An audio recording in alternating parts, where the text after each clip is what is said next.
What's good, YouTube? It's your boy Nate Rodriguez, and we back again with another banger video for y'all today. And in today's video, what I'm going to be doing is I'm going to be breaking down exactly how I made $500 in the market today. Well, actually 500 plus in the market today.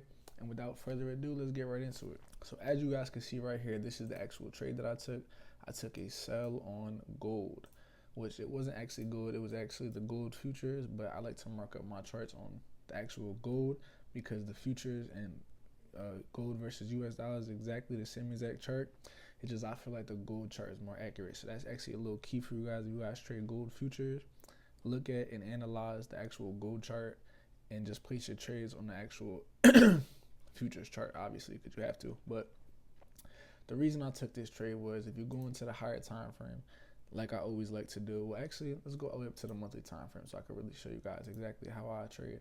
So on the monthly time frame, what we could see was we seen that we had a ton of wick rejection on the monthly time frame, as well as we had divergence coming from here to here. As you guys can see, this higher high point on the RSI is actually higher than this point over here, but on the actual charts, we can see that this higher high point is actually lower than the second point. That second point is actually higher. So that, along with this wick rejection on the monthly time frame, gave us a bearish bias, but we don't want to just go off that bias because that bias is going to take a long time to play out. So we want to also, break down and see from a higher time frame all the other time frames what signals that they're giving us for our actual bias.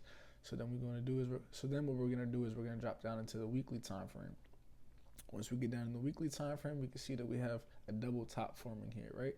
And we can also see that there's divergence again, which is bearish divergence. So we see that on the actual charts, we see price going up, creating higher highs and higher lows. But on the actual RSI, we see that price is going downwards. So that's giving us indication that sells are coming soon. And we also see that we created a double top, and we also have wick rejection from that point. Then once we go into the daily time frame, this right here, to me, looks a little bit like a head and shoulders pattern. And mind your eyes, because I do have Fibonacci's on there, so it might look a little weird, but to me, this right here looks like a head and shoulders pattern. So I looked at that and I took that as a sign for more bearish momentum to happen, right? For more bearish movement to happen in the market. Then once we go down to the 4-hour time frame, we can see that we have a previous low that was broken, and now we have price testing this area, and we rejected off of it once, and it looked like we would reject off it again.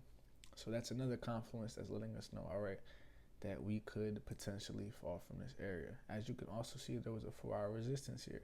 So we've seen that we were testing in this 4-hour resistance, as well as we were retesting this broken ascending trend line here.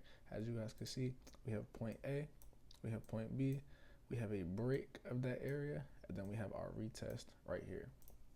And we actually retested that area last week, and this week we ended up coming and retesting it again. Well, at the end of last week, we ended up coming and retesting it again, and what we did was we left a ton of wick rejection as well as divergence on the RSI. But the only reason that I didn't right away take sales last week was because we broke above this 4-hour support, and we actually turned it, this 4-hour resistance, and actually turned it to support, and we retested it and pushed up here. So the confirmation that I needed in order to be able to take this, which is the confirmation that we got this morning, was for this low to be broken and for it to be retested. So that's exactly what we did this morning.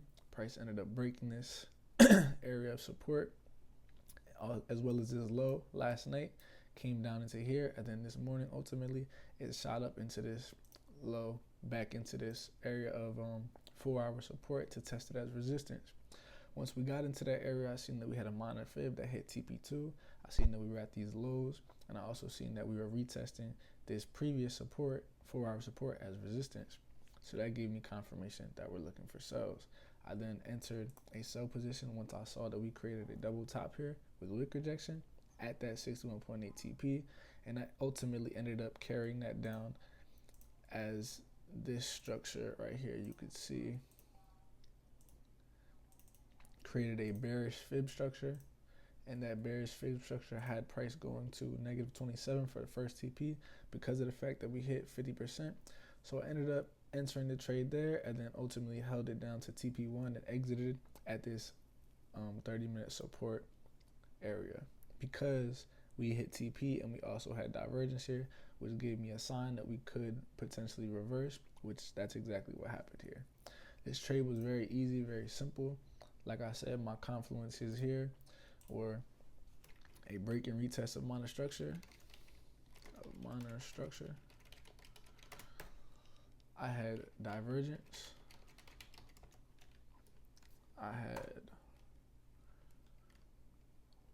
a minor structure TP1, and I had wick rejection, as well as a 4-hour support being broken and retested as resistance. And a lot of times when a 4-hour support is broken and retested as resistance, 9 times out of 10 price is going to drop, because a 4-hour support is a very strong area of support. It's not a weak area of support. So if price breaks above it and breaks back below and retests and respects it, 9 times out of 10 it's not going to continue up, because that is, like I said, a very strong area of support will now turn resistance. So that really gave me that confirmation that price was going to drop. And then from that point, after I entered this trade, price literally just melted all the way to my TP, which I ended up having a $500 plus profit, which I would then input that screen recording just so you guys could see in this video.